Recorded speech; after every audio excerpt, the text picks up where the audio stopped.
A ver, la idea de esta charla, los que alguna vez me han escuchado, sea en vivo o sea en alguna grabación de video, mi idea es hacerlo interactivo y sobre todo para su aprendizaje. Y los que me conocen, que habrán notado conmigo, saben que yo pregunto directamente.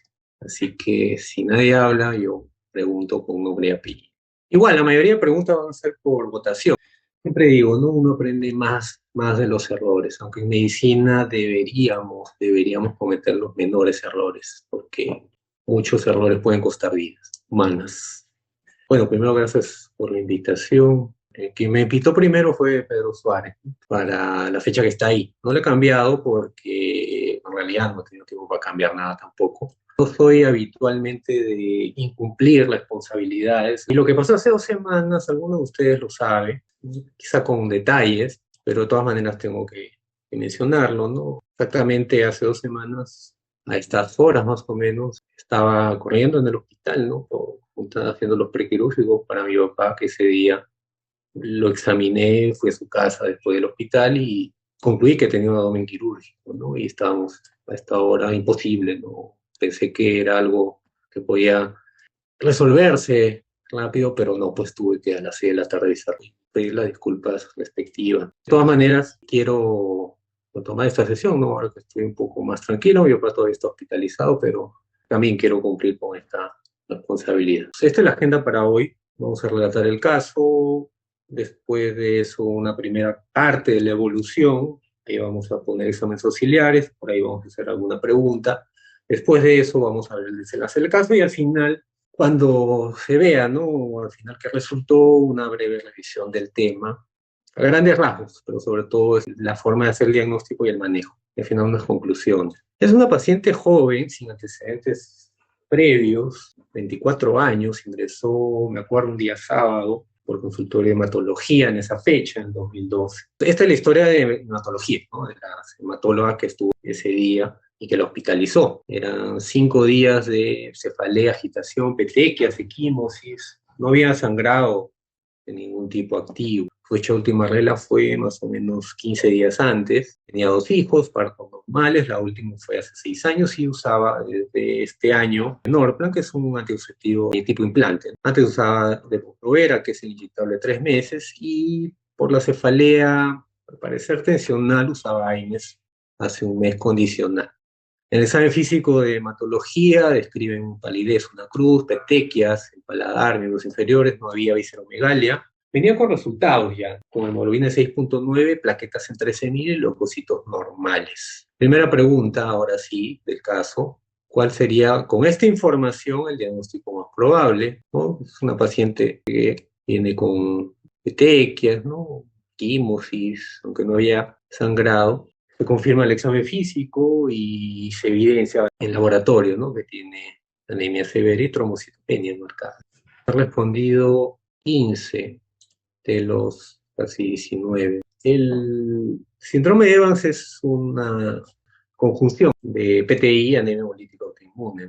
PTI solo no explicaría, ¿no? La anemia, pues, ¿no? Salvo que sea anemia ferropénica, pero para llegar a hemoglobina de 6,9 tendría que haber unas pérdidas evidentes, ¿no? Que según la historia no hay. Ahora, PTT o púrpura trombótica o trombocitopénica llama la atención. Aparentemente la paciente es estable, pero también está dentro del diferencial, ¿no? También es válida. Obviamente, anemia ferropénica no hay trombocitopenia, sino no hay trombocitosis. En anemia perniciosa, generalmente, cuando llegan hemoglobinas tan bajas, también hay leucopenia, en este caso no la hay. Y anemia hemolítica autoinmune no explicaría sola la trombocitopenia. Pero igual necesitamos más información. Ok, avancemos. Esto es lo mismo del consultorio de hematología. Ya esto lo habíamos visto en la diapositiva anterior y la hematóloga que la hospitaliza pone que hay que iniciar dexametasona bioral y un frotí de sangre y creatinina. Esta es la nota de ingreso del residente de esa época, ingresó al 1 segunda, donde estamos de asistentes ahí. Le saca un tiempo más largo, ¿no? De la cefalea. Probablemente no forme parte de este cuadro clínico. 2 años, probablemente sea intermitente. Un mes, cefalea occipital, dolor cervical, eso sugiere bastante. Una cefalea tensional con contractura muscular, como está, entre comillas, bola en el cuello. La receta migradoricina, lo cual no tiene mucha lógica, ¿no? Porque el migra tiene ergotamina, que es más para migraña. En este caso, claramente no es una migraña. Por ahí le sacan el dato de ojos amarillos y de nuevo, ¿no? La misma historia de 5 días que ya estaba en el consultorio de hematología de la púrpura, ¿no? Petequias, equimosis, pero no había sangrado activo. El examen físico hecho el sábado, un poco de taquicardia, no había taquipnea, no había obesidad, no había edemas, era normal el examen físico, ¿no? Entonces el residente plantea anemia severa, trombocitopenia, descartar anemia autoinmune con un PTI y descartarles como causa de estos síndromes o estas patologías. Y en su plan incluye anticuerpos antinucleares, con directo, retix, proteína de sangre, crioglutinina, grupo sanguíneo y inicia pulso de metilprednisolona. ¿Cómo va la paciente? Este es el día domingo, obviamente los domingos no hay los asistentes. El interno pone que había cefalea, las funciones vitales ya no había taquicardia, los mismos diagnósticos, afebril, no hay molestias y ya está en su segundo pulso de metilprednisolona, ¿no? Y el plan recoger, ya le habían tomado Fortis, Retis, glucosaminofactor y faltaba tomar, generalmente sábado en la tarde no toman estas pruebas, ¿no? Probablemente para el lunes le iban a tomar. El día lunes hay disminución de cefalea, funciones vitales también estables, plan tomar un control de hemoglobina y plaquetas. Hay una nota de hematología que menciona que están pendientes resultados y se sugiere mantener metilprednisolona y ácido fólico. Y pues, estaba tranquila, ya estaba recibiendo pulso de metil, aparentemente era un Evans, pero quedaba pendiente de estos resultados. El día 4, tranquila, no había signos neurológicos, estaba pendiente el anticuerpo antinuclear. Habíamos decidido por la severidad de la trombocitopenia y la anemia darle creo que 5 pulsos, ¿no? De metil, ¿no? Ese día recibí el cuarto.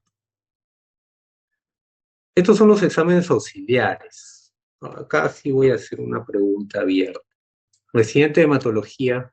Ah, Guillermo, ya, ¿qué tal? ¿Qué te llama la atención de estos exámenes auxiliares? ¿Qué interpretación le das? ¿Qué conclusiones les puedes dar ya con el cuadro clínico y estos exámenes auxiliares? Al menos del día 12, justamente con lo que viene previamente, si juntas la plaquetopenia severa y la anemia severa, yo sí pensaría que podría ser tal vez un PTI asociado a una anemia hemolítica autoinmune, ¿no? ¿Por qué piensas que tienen hemolítica?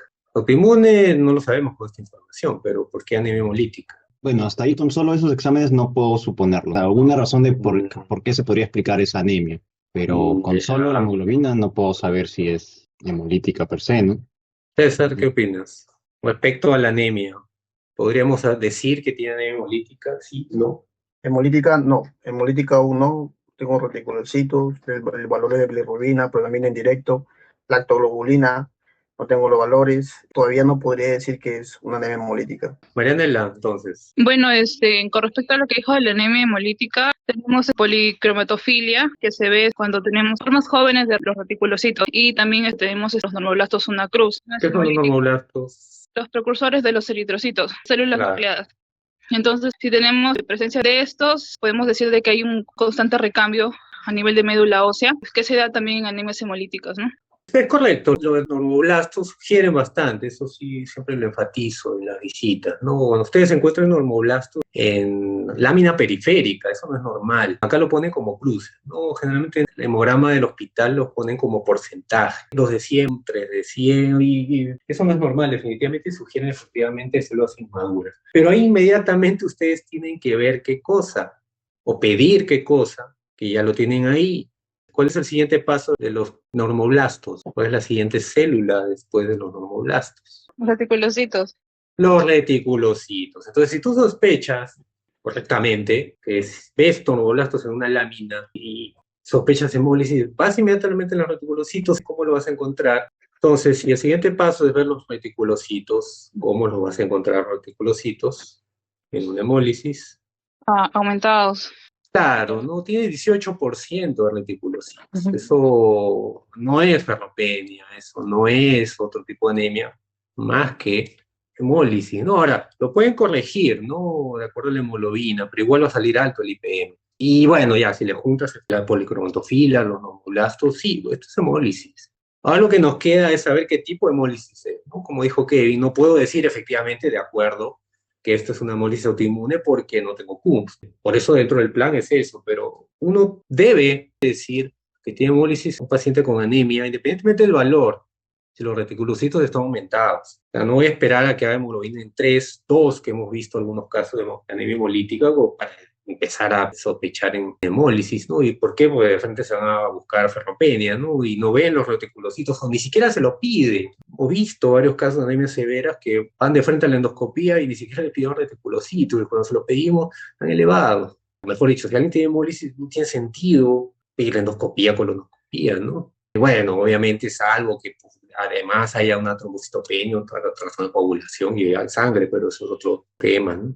Espero que tengan claro ahora que analizando toda la información, esta paciente tiene trombocitopenia y anemia hemolítica. Lo que falta ver es qué tipo de anemia hemolítica tiene. Para eso necesitamos efectivamente más exámenes auxiliares. Y estos son los demás. Si bien la paciente tiene hemólisis definitivamente, como ven acá, las bilirrubinas no están tan elevadas. Eso va a depender de la hemólisis activa que ocurre en el momento que le toman la muestra. La hemólisis no es así siempre, ¿no? Es intermitente, dependiendo de la causa sobre todo. Los DHL está incrementado, pero el CUNS directo es negativo y los otros exámenes también, el ANA y VIH, hepatitis también negativo. Entonces, con esta información, segunda oportunidad, ¿qué diagnóstico más probable tiene la paciente? Fue la misma pregunta que hicimos hace un rato, ¿no? Ahora obviamente hay más información, ¿no? Y hay más examen de laboratorio, con lo cual pueden ustedes quizá, ¿no? Replantear el diagnóstico que plantearon inicialmente. A ver, vamos a analizar esto. Ahora ha habido un empate, ya no entre PTI y PTT, sino entre síndrome de Evans y PTT. Algunos han votado ahora, ¿no? En la votación anterior no habían votado nadie por anemia hemolítica.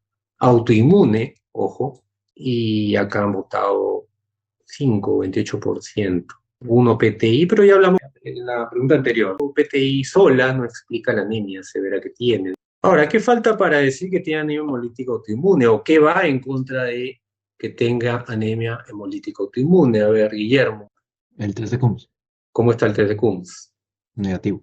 Negativo, eso les puedo decir que descarta anemia hemolítica autoinmune por definición. Alguien le puede decir, no, que hay anemia hemolítica autoinmune con Coombs negativo, eso es falso. Es poco probable, muy improbable diría yo. Y el síndrome de Evans es anemia hemolítica autoinmune con trombocitopenia. Solo analizando esta información, la paciente no tendría anemia hemolítica autoinmune. Lamentablemente ese resultado salió el día 16. Entonces, a ver, avancemos.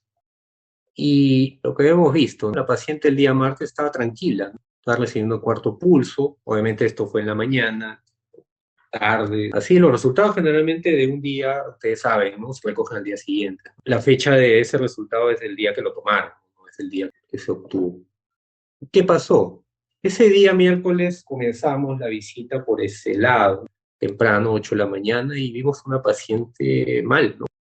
Estaba con náuseas, vómitos, tendencia al sueño, el glauco bajó, había agitación psicomotriz, el examen físico había Babinski bilateral. Yo estaba ahí, yo vi, nunca había visto eso. Alternaba posiciones de descerebración y de corticación. ¿Cuál es la complicación más probable que ha pasado con esta paciente ese día miércoles en la mañana?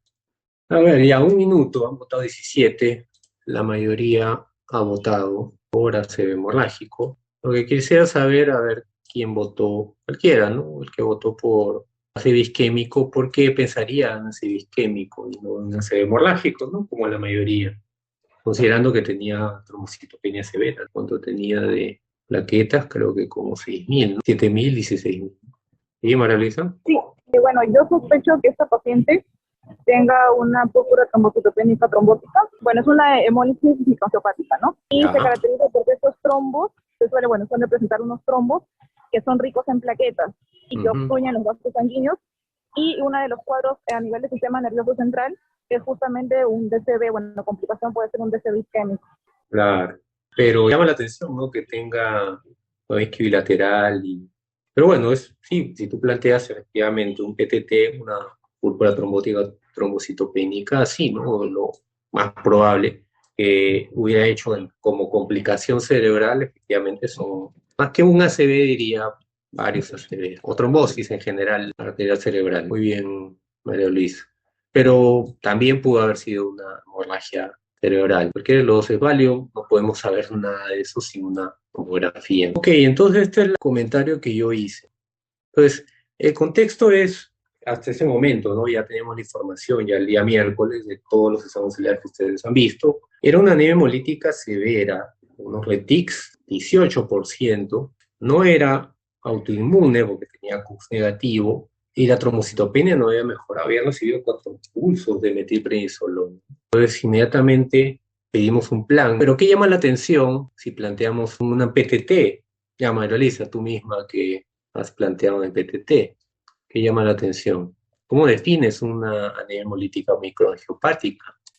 Bueno, la anemia hemolítica microangiopática es una anemia hemolítica, pero que puede, que tendría hallazgos de hemólisis intravascular, ¿no? En este caso podría haber presencia de pigmentos en orina. Habitualmente no pedimos examen de orina para determinar una anemia hemolítica microangiopática, ¿no? En el contexto de un PTT, ¿no? ¿Qué es lo que se busca?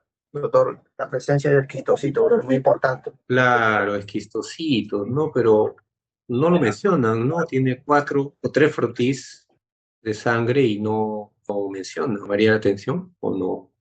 Teóricamente no podríamos decir que tiene anemia hemolítica microangiopática. Por eso es que le pedimos otro frotis para buscar esquistocitos. Eso lo comentamos, ¿no? Que a pesar de no haber esquistocitos debe descartarse o confirmarse un PTT, ¿no? Por eso el plan era pedir un frotis ya rápido, ¿no? ¿Por qué? Porque lamentablemente nadie nos iba a dar pase para el tratamiento, en este caso de PTT, y es que no tenía la demostración de, aunque vamos a ver después que eso no debe ser un condicional, ¿no? Se llama hematología de tomar un frutis en ese mismo momento, habrá sido 9:30 de la mañana, y que encontraron. Igual como la lámina anterior, policromatofilia, nomoblastos, esta vez 2 cruces, plaquetas ausentes, el hematocrito en 22, más o menos una hemoglobina en 7, esquistocito 2 cruces. Entonces ya se confirma el diagnóstico, una paciente que estaba estable el día anterior, hace trastorno de conciencia súbita, se demuestra esquistocitos y se da indicación. El tratamiento de PTT es plasmaféresis, idealmente. Si no, se puede iniciar plasmafresco congelado. Se llamó UCI, la intubaron, no lo hubiera intubado, pero bueno, la intubaron. Tenía agitación psicomotriz y la clásica, ¿no? Que escribían, ¿no? Que no había cama disponible. Y quedó con ambú, la sedaron pues para intubarla.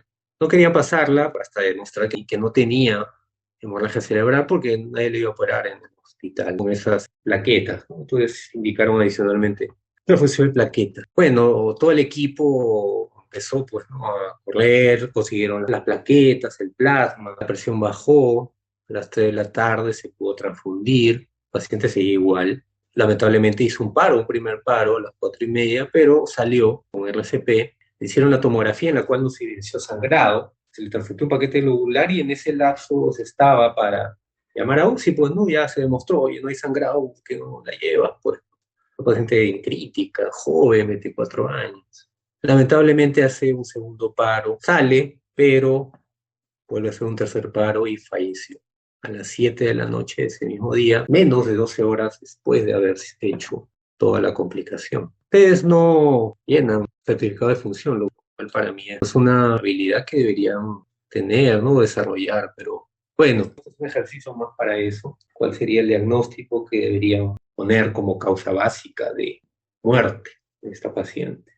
Un ejercicio para evaluarlo, cómo llenarían los certificados de función. En nuestra época, nosotros cuando éramos R1 llenábamos los certificados de función. No eran computarizados, eran en papel. A veces teníamos que ir a buscar a la emergencia si había algún certificado para que nos dé, sobre todo cuando era de tarde, noche. Primero te equivocas, pues, ¿no? Definitivamente. Uno ya conforme va revisando cómo llenar un certificado ya vas corrigiendo eso. Tengo que comentar esto, ¿no? Porque generalmente la causa básica de muerte es la enfermedad, ¿no? La patología que causó la muerte de los pacientes, no la complicación. Cuando uno llena certificado de función, a grandes rasgos 3 o 4 partes, ¿no? Líneas. La primera siempre es la causa de muerte inmediata, ¿no? No es la causa básica. La causa básica es la última generalmente, que es lo que causó todo, ¿no? En este caso podríamos ya hipotetizar, ¿no? En la mayoría respondió correctamente. Algunos han marcado PTI todavía, ¿no? Esto no es un PTI, es un PTT, es una púrpura trombótica trombocitopénica, tenía esquistocitos, lamentablemente al final salió los esquistocitos, pero tenía anemia hemolítica no inmune. Falla renal aguda, no sabemos, ¿no? Porque no había información de la creatinina, pero es poco probable. El paciente estaba estable antes de ser el evento cerebral. Hemorragia subaracnoidea tampoco, ¿no? Generalmente la hemorragia subaracnoidea es más hiperagudo de lo que pasó, sí, ¿no? Uno podría hacer pensar esto, pero generalmente una hemorragia subaracnoidea, si no te da trastorno de conciencia, te da más meningismo que focalización. Y en este caso tenía focalizaciones múltiples, tenía Babinski bilateral, ¿no? Era un compromiso cerebral bilateral, ¿no? Y la tomografía no había hemorragia, ¿no? Generalmente para que llegue un Glasgow 12 o menos, en una hemorragia cerebral se evidencia en una tomografía. No pude, obviamente en esa época no había computadora, ¿no? Para poder copiar las imágenes. Salió en la noche ya casi, no tuvimos la imagen. En este caso, la paciente falleció por probablemente, ¿no? El tema de isquemia cerebral múltiple. De hecho, que debe haber tenido otras complicaciones también, ¿no? Porque estos pacientes se complican con otras cosas que ya vamos a ver más adelante. Entonces, la causa básica de muerte era púrpura trombótica, trombocitopénica. Ahora sí vamos, ya esto es un poco más rápido, a hacer una revisión breve del tema. Esto es de una revisión del año 2000, ¿no? Describen el primer caso que se reportó, ¿no? De esta enfermedad. Básicamente había anemia, alteración del sistema nervioso central, falla renal, falla cardíaca, murió después de 2 semanas. Y en la autopsia, efectivamente, ¿no? Se demuestra trombos y alinos en las células terminales de la mayoría de órganos. Por eso hay falla renal, por eso hay problemas cardíacos, hasta embolia pulmonar, ACVs, isquémicos, todo es trombótico.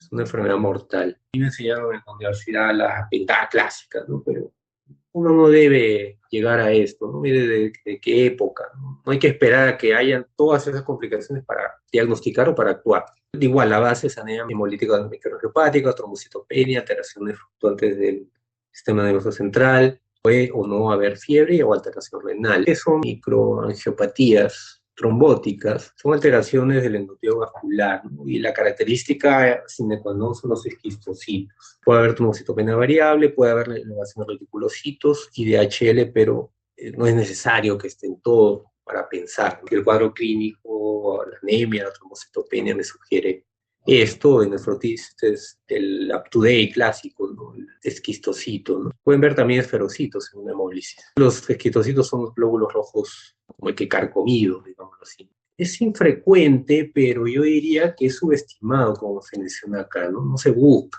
no se diagnostica. De por sí, ¿no? Se pide pocas veces reticulocitos dentro del estudio de anemia, en algunos casos. Escriben hasta el siglo XX, mortalidad alta, si las plaquetas eran menos de 20.000, entre 20 a 32%. Y ya desde esta época también es mejor definir el PTT no como las 5 características de la pentada. Simplemente si alguien demuestra que tiene anemia hemolítica, CUMS negativo, microangiopática, con trombocitopenia y descartas otras causas, plantéalo, esto es una emergencia. Como han visto en este caso, el paciente puede fallecer. Clínica es la púrpura, ¿no? De la trombocitopenia, cualquier tipo de sangrado puede haber, pero también puede haber por las trombos, dolor de pecho, infartos, falla cardíaca, dolor abdominal también por isquemia intestinal. Lo clásico, ¿no? Que se describe el sistema nervioso central es por múltiples trombos, infartos múltiples, ¿no? Y el compromiso renal es también por lo mismo, es un compromiso trombótico de vasos renales. Causas, se describen varias, ¿no? Inmune es raro, pero la mayoría es idiopática. Y ojo, no es que idiopático sea una causa. Idiopático lo único que significa es que no hay causa, no pudimos encontrar la causa, pero sí se sabe que tiene tratamiento. Entonces, este síndrome, que es el PTT, ya no perdamos tiempo en ubicar la causa. La pueden hacer bien, lo pueden reportar si quieren, no lo sé, pero hay que tratar. Pero antes hay que diagnosticar. ¿Y cuál es el tratamiento? Esto ya casi no cambia. El tratamiento más efectivo es la plasmaféresis, que es un recambio plasmático. Y miren acá, ¿no? Pueden ser hasta 16 recambios, entre 3 a 36. Pero también hay una alternativa que puede ser infusión de plasma fresco congelado. En el hospital Loaiza no es fácil hacer plasmaféresis un paciente. Necesitas catéter central, necesitas varios requisitos que pueden demorar para iniciar el tratamiento de los pacientes. Y esto es algo que lo resalto. Este estudio del New England, los 2 grupos tenían uso de aspirina y creo que esto no usamos, ¿no? Inclusive asociado a dipididamol. Es una doble antiagregación plaquetaria, como ya lo mencionaron. Estos son trombos ricos en plaquetas. Entonces, si los pacientes mueren por trombosis, tengo que inhibir las plaquetas. Y la plasmaféresis lo que hace es, digamos, como que limpiar la sangre de estos anticuerpos que hacen esta complicación. Esto del mismo estudio del New England, miren, en el 91, ¿no? La sobrevida en plasmaféresis en 96% y con infusión de plasma, miren, 84%. No es desdeñable. Pueden indicar plasma mientras van buscando o reuniendo los materiales para hacerle la plasmaféresis. Y miren, esto es interesante, hicieron un crossover. Si bien acá la sobrevida 6 meses con plasmaféresis fue 80% y con plasma solo 50%, crossover significa que a los pacientes que le hicieron plasma, les dieron plasmaféresis. Más o menos el escenario que les decía, que si no pueden dar plasmaféresis inicialmente, pueden hacer plasma primero, pero inmediatamente cuando consiguen todos los materiales, le dan plasmaféresis, la sobrevida sube, ¿no? Casi igual como si desde el comienzo iniciaran plasmaféresis. ¿Cuántas sesiones? Como ya vieron acá, el rango es amplio, es de acuerdo a que yo llegue a metas. Más de 150.000 por 10 consecutivos y que no bajen cuando yo suspenda la plasmaféresis. Otras terapias que ya están aceptadas como primera línea, sobre todo en guías británicas, es el rituximab, que hay en el hospital, ¿no? Pero lamentablemente solo para linfoma, creo, nada más, ¿no? Están autorizados para otras enfermedades, aún es caro. Miren la respuesta, solo a rituximab, ojo, ¿no? Hasta 100% de respuesta completa. Ojo, no, los N son bajos, pues porque primero esta enfermedad no es frecuente, son reportes de casos de uso de rituximab. Más de 80% de respuesta completa. Ayudantes, ojo, esto no es el tratamiento. Esta paciente recibió metilprednisolona 4 gramos, igual se complicó. No es que los corticoides acá hacen la mayor parte del tratamiento, solo es un coadyuvante. Antiplaquetarios también, a pesar, muchos tienen, ¿no?, el temor, ¿no? Tiene trombocitopenia, entonces no le demos tromboprofilaxis. No, miren de qué fallecen estos pacientes, de trombo. Y no se transfunde plaquetas salvo que haya sangrado. Así como en PTI, si ustedes transfunden plaquetas, prenden más el problema de los anticuerpos. Si hay anemia severa, igual también la transfusión de glóbulos rojos. Y el suplemento de ácido fólico por la hemolisis. Es lo que les decía, debe ser considerada el PTT, miren, desde esa época, 2006, pacientes solo con trombocitopenia y anemias hemolíticas microangiopáticas únicamente. ¿Qué me llamó la atención de este caso de PTT? Efectivamente es que 3 láminas previas no habían esquistocitos, y esto es raro. Busquemos la bibliografía. Este es un reporte de caso del 2005 que dice púrpura trombótica trombocitopénica sin esquistocitos en la lámina periférica. En este caso es una paciente que hizo falla renal aguda en el contexto de alguien que tenía trombocitopenia, ¿no? Pero en una primera lámina no se observó esquistocitos, igual le dieron tratamiento con plasmaféresis y la paciente mejoró. Este es otro reporte de caso, un varón cirrótico, ¿no? Uno pensaría, cirrosis ya, con hepato CA todavía ya, de tener anemia, trombocitopenia por hiperesplenismo, pero súbitamente hace parecia, con una ACV, y parecia izquierda, pero remitió solo, ojo, remitió en 1 hora. Cuando llegó a la emergencia, funciones vitales, examen físico normal, tomografía normal, entre comillas, pues no había un sangrado, y si tenía 1 hora de evolución no iban a haber ninguna lesión.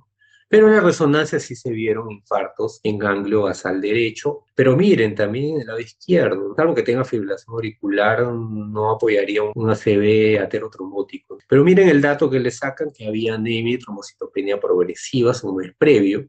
Estos son los exámenes de esa fecha, tenía plaquetas en 20.000, CUMS negativo, el TICSEL 6.6, bilirrubinas elevadas, no escriben acá si era indirecto, DHL un poco incrementado, TP, fibrinógeno, TP normal, y no había esquistocitos. Le dan de alta porque la emergencia estaba llena y había remitido. No, eso estoy bromeando, no, eso no decía en el reporte de caso. Y 36 horas después, vuelve de nuevo con otro evento cerebral, pero el estado cognitivo no estaba alterado, que demuestran plaquetas habían bajado más y habían esquistocitos. Al final, nuevamente, esto es su caso de PTT con un evento cerebral trombótico bilateral que remitió inicialmente y volvió a aparecer después. Y este es un reporte de caso del año pasado, ¿no?, de 2020. No es una revista indexada, pero lo pongo por 2 cosas, o 3 cosas. Uno, porque acá te ponen la lámina, ya que no es la clásica del up-to-date, ¿no?, sino ya es la lámina de este caso, en las cuales acá se demuestran los esquistocitos, los rojos fragmentados. Acá hay un cúmulo de esferocitos, acá también hay esquistocitos. Lo que se ve también es macrocitosis. Ven acá glóbulos rojos por acá grandes, por acá también grandes. Obviamente en una coloración YEMSA no podemos discernir, pero lo más probable es que acá también, ¿no? Glóbulos rojos grandes. Lo más probable es que estos sean reticulocitos. Esa es otra sospecha. Cuando ustedes vean normoblastos, macrocitosis, piensen en anemia hemolítica. Ahí le tienen que pedir reticulocitos, ¿no? Aunque los que han notado conmigo saben que dentro del estudio de anemia está implícito, no solo la constante, lo clásico, ¿no? De los 80 o de los 70, sino la anemia periférica, o las constantes son un promedio, y reticulocitos. Eso va a determinar si el problema es medular o no es medular. Este es el segundo punto. Clásicamente ya desde hace unos, creo que 20 años, no se descubrió el tema de la actividad de la ANS13, que está muy disminuida en los pacientes que tienen PTT. Lamentablemente, esto es de los costos del ROE, lamentablemente es muy caro, ¿no? 1.500 por lo menos este análisis. Quizá alguien lo pueda pagar, pero creo que más debería invertirse, si ya tengo el diagnóstico, ¿no? Anemia hemolítica microangiopática, trombocitopenia, con o sin falla renal, con o sin compromiso cerebral, mejor invertir en el tema de la plasmaféresis. Y este es el tercer punto, ¿no? Esta es la primera cita de este reporte de caso que les estoy presentando porque el caso fue del 2012, como se recordarán. Entonces, ¿qué hicimos? Fue, digamos, redactarlo y lo presentamos como, no como reporte de caso como tal, sino como es corto y es puntual el caso, no es frecuente, como carta al editor en la revista Médica Herediana. ¿Qué quiero con esto? ¿No? En que ustedes, cuando tengan un caso, lo pueden presentar, ¿no? En su minicebras, etcétera, pero no se queden allí, no se queden allí, siempre deben ir más allá, no deben de publicar todo lo que hacen, mejor, y se van familiarizando con el tema de la investigación. Conclusiones. Primero, ¿no? Nosotros debemos sospechar, plantear una probable púrpura trombótica trombocitopenia, que tiene, ya lo dijimos, ¿no? Trombocitopenia, anemia hemolítica, en la cual solamente necesito retics elevados. Es muy raro que una anemia hemolítica tenga retics bajos. Hemos visto casos, sobre todo que tiene una anemia hemolítica de larga data en la cual no hubo reposición de sustrato, sobre todo ácido fólico, y paciente viene con retics bajos, ¿no? Gente que ya tenía el diagnóstico de anemia hemolítica autoinmune, pero tenía retics bajos. En otro caso también hubo uno con déficit de B12 y fue a los retics a 22%, ¿no? Realmente la médula te da hasta que te gastas los sustratos, ¿no? Y la otra característica puntual que ya desde el 2012 para esta época ya está establecido, que es CUS negativo. Y si pueden demostrar esquistocitos bien, ya, el diagnóstico no hay duda, pero no se queden solo con un frotí, sobre todo si tiene clínica, sobre todo si cumple estos 3 criterios el paciente. No crean que hay anemia hemolítica autoinmune con CUS negativo, no tiene lógica, no tiene sentido. Ahí busquen más bien, inviertan su tiempo en buscar esquistocitos. Y si la paciente está grave, como este caso, de frente, ¿no? Darle aunque sea plasma fresco. Ya han visto ahí, por lo menos tiene 50% de sobrevivir.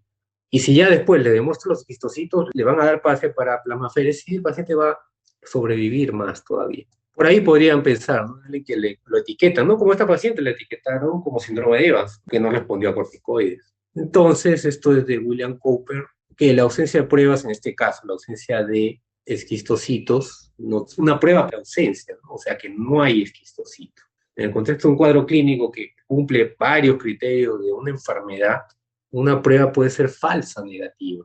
Eso ocurre en cualquier enfermedad. Así como hay falsos positivos también hay falsos negativos. No descarten enfermedades. Es muy poco probable que un examen auxiliar tenga sensibilidad 100%, especificidad 100%, valor predictivo 100%, positivo y negativo, ¿no? Muy improbable. Y el PTT es una emergencia médica, ya vieron en este caso. A partir de ese caso, yo no dejo de pasar visita a todos los pacientes y analizo toda la información, no lo que me dicen, ¿no? Los internos, residentes, ¿no? Para eso, o sea, de una forma, tenemos un poco más de años viendo pacientes. No es que yo solo tenga la verdad o yo diga las cosas, ¿no? Sino ustedes mismos son los que tienen que darse cuenta. Hoy no voy a estar todo el tiempo. Todos los que están compartiendo con ustedes vamos a estar todo el tiempo. Ustedes tienen que aprender a analizar los casos, analizar la información, buscar información, no quedarse solo con lo que escuchan en los guardias, en las visitas y se acabó. La pentada solo se ve en los casos muy severos, los esquistocitos pueden no ser vistos en un solo frotis y, nuevamente, si hay sospecha debe iniciar tratamiento. Muy poco probable que le den pase por plasmaféresis, pero pueden indicar plasmaféresis. No sé si tienen comentario, duda, consulta, pregunta. Doctor, Sí, Maralisa. quisiera agregar, con respecto también al PTT, hay una puntuación o un score que se llama la puntuación de Plasmic o score de Plasmic, y que, Ya. bueno, como a veces nosotros no tenemos disponibilidad de hacer el dosaje del ADAM, Ujú. este score es para como que apoyar el diagnóstico, y de acuerdo al puntaje que se obtiene, bueno, se inclina si tiene una baja probabilidad, mediana probabilidad o alta probabilidad de que sea una PTT. Ujú. Dentro de estos parámetros que se consideran, bueno, es el recuento plaquetario menor a 30.000, si no me equivoco, la paciente sí concordaba, hemólisis, bueno, considerada como reticulocitos por encima de 2.5, también que la paciente o el paciente no tenga el diagnóstico de un cáncer activo, también que no haya sido trasplantado de órgano sólido. Y bueno, los últimos tres criterios consideran el volumen corpuscular medio por debajo de 90, también el INR por debajo de 1.5 y la CREA por debajo de 2. Te da un score de 0 a 4, consideras que es baja probabilidad de que sea un PTT. 5 puntos en promedio, que sea una mediana probabilidad, y de 6 a 7 puntos ya consideras una alta probabilidad de que sea pues un PTT, ¿no? Como diagnóstico. Claro, interesante. A ver, vamos a hacer el ejercicio. Muy bien, María Luisa, gracias por el aporte. A ver, según este caso, tenía plaquetas menos 30.000, sí. Tenía hemólisis con Retic más de 2%. Casi no usamos aptoglobina, pero si tienen dudas, por ejemplo, en alguien que tiene Retics bajos por X razones, pueden pedir aptoglobina. O acá también menciono, miren, ¿no? La bilirrubina indirecta. Positiva, sí, ¿no? Cáncer activo, miren, sí, 0 puntos y no 1 punto. Aunque también se describe, ojo, PTTs en cáncer, ¿no? No porque tiene cáncer, ojo, eso sí lo debo corregir. No deben pensar en PTT. Pero, ok, no tenía cáncer activo, 1 punto. Historia de trasplante de órgano sólido, tampoco. Volumen corpuscular, lo que dijiste, menos de 90, este caso tenía 90 y tantos, no. INR normal, o menos de 1.5, sí. Creatinina, no tenemos el dato, vamos a ponerle no. Acá es menos de 2, ¿sí o no? Sí, vamos a ponerla. Entonces, score de Plasmic 6, alto riesgo, 72% riesgo de deficiencia de Adams 13. Siguientes pasos. Transfusión, plasmaféresis inmediata. Más o menos lo que estábamos diciendo. ¿De cuándo es esto? Evidencia del 2017, ¿no? Para esa época no lo teníamos. Acá está el autor. Sí, muy bien, es más práctico. Con esto le podemos demostrar el de banco de sangre, ¿no? Tiene plasming esto, por favor, plasmaféresis. Muy bien, María Luisa, gracias. ¿Algún otro comentario? Pregunta, consulta, duda, aporte. Entonces yo pregunto, a ver, Guillermo, ¿qué has aprendido hoy día? Distinto que no habías aprendido o que no sabías, no conocías. A ver, dos cosas. Bueno, lo principal era el tema de los esquistocitos, ¿no? Que usted mencionaba de que en repetidos frotis no se veía y eso no, en realidad no va con el cuadro de una PTT, ¿no? Para ese punto sí se debieron haber evidenciado. Y lo otro, O bueno, sea, de ¿cuál que, sería la conclusión? Ya has descrito lo que ha pasado acá, pero tu aprendizaje, ¿cuál sería? claro, que hay que fiarse más de la sospecha clínica que netamente los exámenes laboratoriales, ¿no? Claro, si la sospecha es fuerte, continuar con lo que uno piensa, supongo.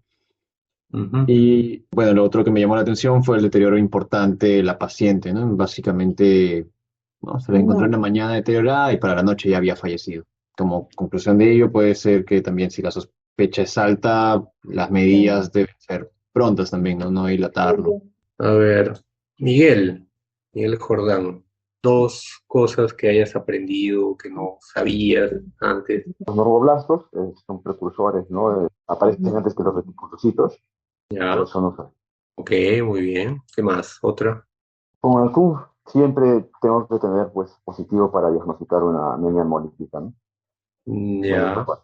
Aunque igual pueden haber falsos negativos o falsos positivos. Generalmente cuando tú tienes una anemia hemolítica autoinmune con hemoglobina en 6, hay dos cosas clásicas en una anemia hemolítica autoinmune, ¿no? Uno es que cuando tú quieres transfundirlo, te van a avisar no es compatible. Desde el saque de banco de sangre te van a avisar que no es compatible y ahí ya tú activas.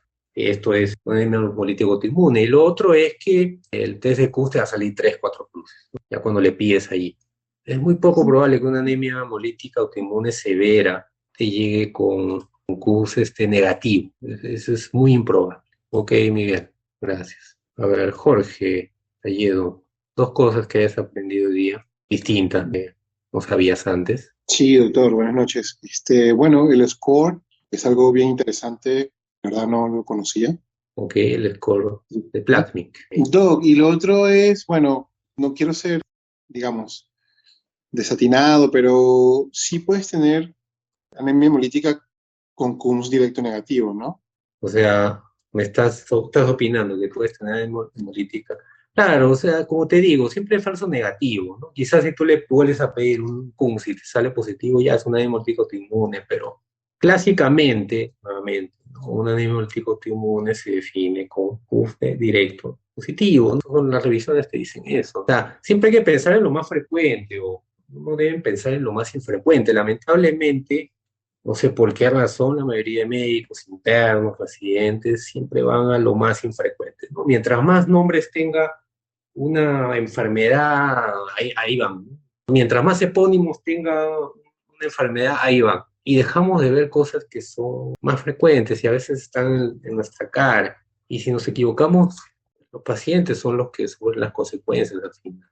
Entonces, es cierto, ya puede haber, y no es que sea CUNS negativo, sino sería un falso negativo para lo cual tienes que volver a tomar un CUNS. Y has descartado otras cosas, ¿no? Por ejemplo, no hay esquistocitos, es otra cosa. Pero no tiene ningún sentido ya. Si yo tengo anemia hemolítica, tengo CUNS negativo, yo pienso que es una anemia hemolítica autoinmune CUNS negativo, pero por ahí hay un frotis con esquistocitos. No voy a pensar que tiene anemia hemolítica autoinmune CUNS negativo. ¿Por qué? Porque la más frecuente anemia hemolítica es autoinmune.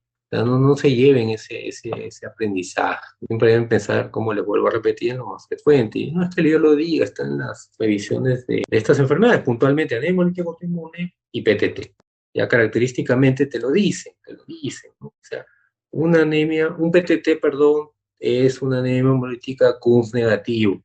Lo primero que tienen que pensar en ese síndrome, ¿no? En esa patología, en un PTT, porque es lo más grave, ¿no? Los enzimas hemolíticos autoinmunes mejoran con pulso de metilprednisolona y a veces con rituximab. Hay pocos que no responden a pulso de metilprednisolona.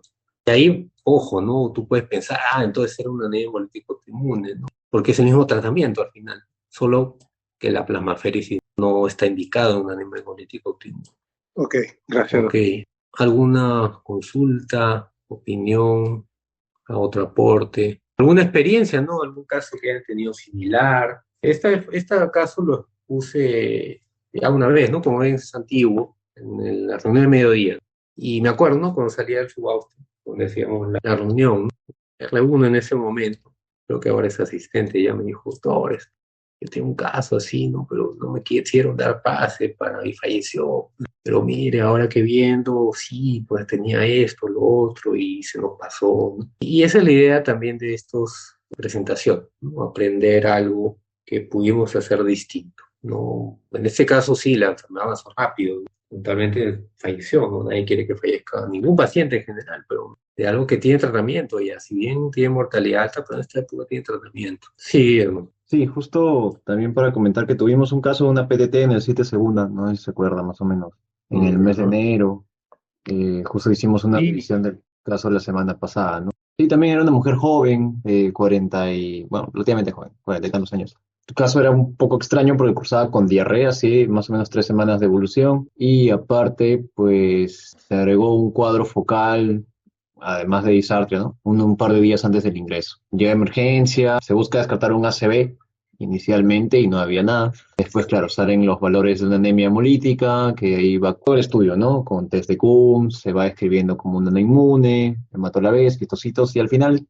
no hubo tanto la duda como en este caso. Y bueno, sí, al final se hicieron sucesión de plasmaféresis, salió con 9 sesiones, y sí era un caso típico, ¿no? O sea, el trastorno del sensorio oscilante, la anemia hemolítica microangiopática, y no cursaba con falla renal, ¿no? Que también es importante para diferenciarlo, ayuda a diferenciarlo de otros cuadros microangiopáticos. no, pero una PTT puede cursar con falla renal, ¿no? Pero si obviamente lo tratas antes de que llegue a ese estadio, es lo ideal, ¿no? Lo ideal es que alguno en cualquier enfermedad actúe rápido.